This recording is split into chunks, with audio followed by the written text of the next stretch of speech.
મારા વાલા વિદ્યાર્થી મિત્રો, આજનો પ્રશ્ન નવોદય 2024ની જે પ્રવેશ પરીક્ષા લેવાઈ હતી એમાં પૂછાયેલો છે. પ્રવેશ પરીક્ષામાં જે પૂછાયેલો પ્રશ્ન છે કંઈક આવો છે.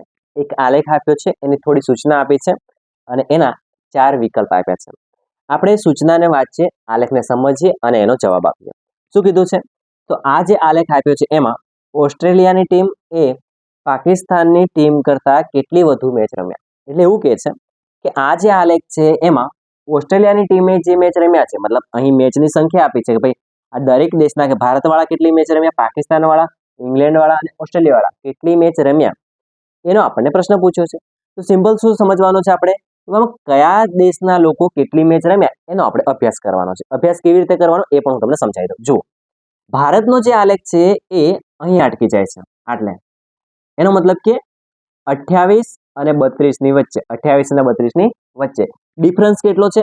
તો 0 થી 4, 4 દુ 8, એટલે 4 4 નો ડિફરન્સ થઈ રહ્યો છે. ઓકે, એનો મતલબ કે 4 અને 8 ની વચ્ચે લગભગ બે નો અહીંયા વચ્ચોવચની જે સંખ્યા હશે એ 4 ને 2 6 અને 6 ને 2 8, 8 ને 2 10, 10 ને 2 12, 12 ને 2 14, 14 ને 2 16. એવી રીતે જો ભારત કેટલી મેચ રમ્યું છે એને સમજવા જઈએ તો 28 અને 32 ની વચ્ચેની સંખ્યા એટલે 30. તો ભારત 30 મેચ રમ્યું છે. એવી રીતે પાકિસ્તાન કેટલી મેચ રમ્યું છે તો એનો આલેખને જરા સમજવા જઈએ તો 24 મેચ રમ્યું છે.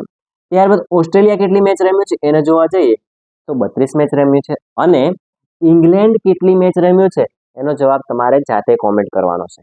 ઓકે, હવે આગળનું જરા જોઈએ. ભાઈ અહીં આપણને એવું કીધું છે કે ઓસ્ટ્રેલિયાની ટીમ એ પાકિસ્તાનની ટીમ કરતાં કેટલી મેચ વધારે રમ્યું છે. તો પહેલા આપણે ઓસ્ટ્રેલિયાની જોઈ લઈએ. તો ઓસ્ટ્રેલિયાના જે લોકો છે એ અત્યાર સુધીમાં કુલ 32 મેચ રમ્યા. કેટલી મેચ રમ્યા છે? 32. એટલે ઘણીવાર બાળકો અધૂરો પ્રશ્ન વાંચે ને તો એ ખાલી ઓસ્ટ્રેલિયા વાંચે અને અંદર શોધે 32 ક્યાં છે. ત્યારબાદ પાકિસ્તાનના જે લોકો છે કેટલી મેચ રમ્યા છે તો કુલ 24 મેચ રમ્યા છે. ઓકે, તો હવે તમારી પાસે આમ જો સામાન્ય બુદ્ધિ વાપરો તો આન્સર આવડી જાય એવો છે. ઓકે, જો ઓસ્ટ્રેલિયાવાળા 32 રમ્યા અને પાકિસ્તાનવાળા 24 રમ્યા, તો કેટલી વધારે રમ્યા સમજાય છે? એક ઓપ્શન છે તમને ડાયરેક્ટ આવડી જાય કે 32 અને 24, એટલે કે એના કરતા 32 કરતા 24 અને 32 વચ્ચેનો તફાવત કેટલો છે. ઠીક છે, અને બીજો ઓપ્શન શું છે? બીજો ઓપ્શન છે બાદબાકી કરી દો. 32 માંથી 24 છે તો કેટલા રહે? જો તમને ડાયરેક્ટ આવડે તો સારામાં સારું છે, ના આવડે તો દશક લઈને બાદબાકી કરો. ડાયરેક્ટ આવડતું હોય તો ઠીક છે, ના આવડતું હોય તો આવી રીતે તમે બાદબાકી કરી શકો. સૌથી પહેલા વિચારીએ 2 માંથી 4 જાય, ના જાય તો આપણે શું કરવું પડે?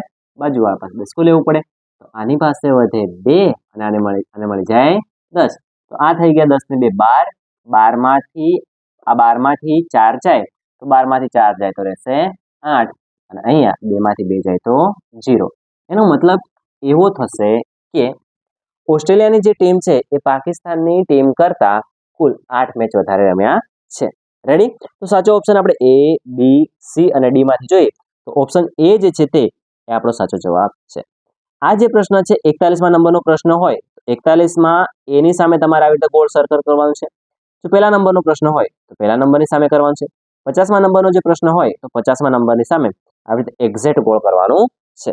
ધ્યાને રાખવાનું છે અંદર ખાલી પણ ના રહી જાય અને બહાર પણ નીકળી જાય નહીં. ઓકે, તો તમારે મને કોમેન્ટમાં આન્સર આપવાનો છે કે ઇંગ્લેન્ડના જે લોકો છે અથવા ઇંગ્લેન્ડની જે ટીમ છે એ અત્યાર સુધીમાં કેટલી મેચ રમ્યા છે. ઓકે, મળીએ નેક્સ્ટ વિડીયોમાં.